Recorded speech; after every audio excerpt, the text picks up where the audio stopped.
షేక్పేట్ తహసీల్దార్ ఆఫీస్కి సంబంధించినటువంటి revenue inspector K Nagarjuna Reddy గారు ఖాళీగా ఉన్నటువంటి ఒక ల్యాండ్ సంబంధించిన డిస్ప్యూట్లో ఒక అప్లికెంట్ దగ్గర నుండి 30 లక్షలు డిమాండ్ చేయడం జరిగింది.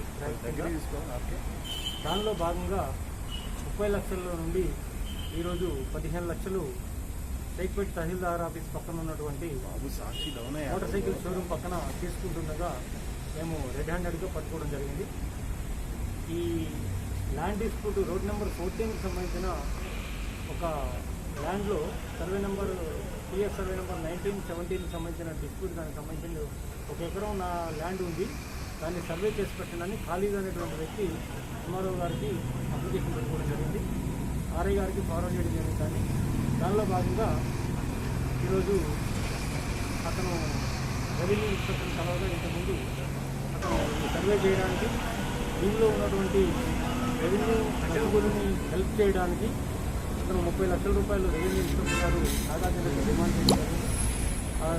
30 లక్షలని ఈరోజు ఖాళీ తీసుకొస్తానని చెప్పగా అతని దగ్గర 15 లక్షలు ఈరోజు జమ అవ్వడం జరిగింది. 15 లక్షలు తీసుకొచ్చి రెవెన్యూ ఇన్స్పెక్టర్ నాగార్జున రెడ్డి గారికి ఇస్తున్నట్టుగా మేము అతన్ని రెగ్యులర్గా పట్టుకొని ఇవాళ కేసు నమోదు చేసాం.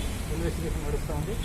దీనిలో భాగంగానే ఈ ఖాళీద్ అనే ఎవరైతే మా దగ్గర కంప్లైంట్ ఉన్నారో అతని మీద రెవెన్యూ షేక్పేట్ తహసీల్దార్ గారు వాళ్ళు 2 కేసులు బంజారాహిల్స్ పోలీస్ స్టేషన్లో గవర్నమెంట్ ల్యాండ్ని ఆక్యుపై చేయడానికి ప్రయత్నం చేస్తున్నాడని దానిలో భాగంగా 2 కేసులు జనవరిలో 1, 4 నెలల్లో 1 నమోదు చేయడం జరిగింది. దానిలో అక్కడున్న సబ్ ఇన్స్పెక్టర్ రవీంద్ర నాయక్ కూడా ఈ ఎవరైతే మా దగ్గర కంప్లైంట్ ఉన్నాడో ఆ కాలేజీని 41A నోటీస్ ఇవ్వడానికి కేసులలో హెల్ప్ చేయడానికి 3 లక్షల రూపాయలు డిమాండ్ చేయడం జరిగింది. దానిలో భాగంగా 1.5 lakh రూపీస్ తీసుకోవడం జరిగింది. దాని మీద కూడా అక్కడ కేసు నమోదు చేసి బంజారాహిల్స్ పోలీస్ స్టేషన్లో కూడా చర్చస్ నడుస్తుంది. అదేవిధంగా ఎంఆర్ ఆఫీస్ ఇంటి వద్ద రెవెన్యూ ఇన్స్పెక్టర్ ఇంటి వద్ద కూడా చర్చస్ నడుస్తుంది. సార్ ఎంఆర్ఓ ఇంటి వద్ద ఎందుకు నడుస్తుంది సార్? ఎంఆర్ఓ ఇన్వాల్వ్మెంట్ ఉందా? అంటే ఇప్పుడు ఈ అఫీషియల్ ఫేవర్ ఫైల్స్ ఇవన్నీ కూడా ఎంఆర్ఓ సంతకం అవన్నీ ఉండాలి కాబట్టి ఈ కన్సెంట్ ఏమన్నా ఉందా అనే ఉద్దేశంలో భాగంగా చర్చస్ నడుస్తుంది. అంటే కన్ఫెక్షన్ పేరేమని చెప్పిందా సార్? ఎంఆర్ఓ పేరు స్పెసిఫిక్గా ఎంఆర్ఓని కలిస్తే నాగార్జున రెడ్డి గారిని కలవమన్నారు అని చెప్పారు.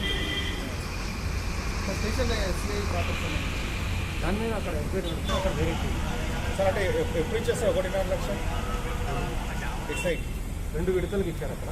అంటే ఈ రోజు ఇచ్చారా? అది 5 నెలల్లో ఒక 50,000, 2 నెలల్లో 1 లక్ష. ఇది ఫోటో ఈ ఇష్యూ కేసుకి సంబంధించి అంటే మాకు ఇచ్చిన కంప్లైంట్ ఎవరైతే ఉన్నారో అతను గవర్నమెంట్ ల్యాండ్ కాదు నాది అని ఆయన కోర్టులో వేసుకున్నాడు.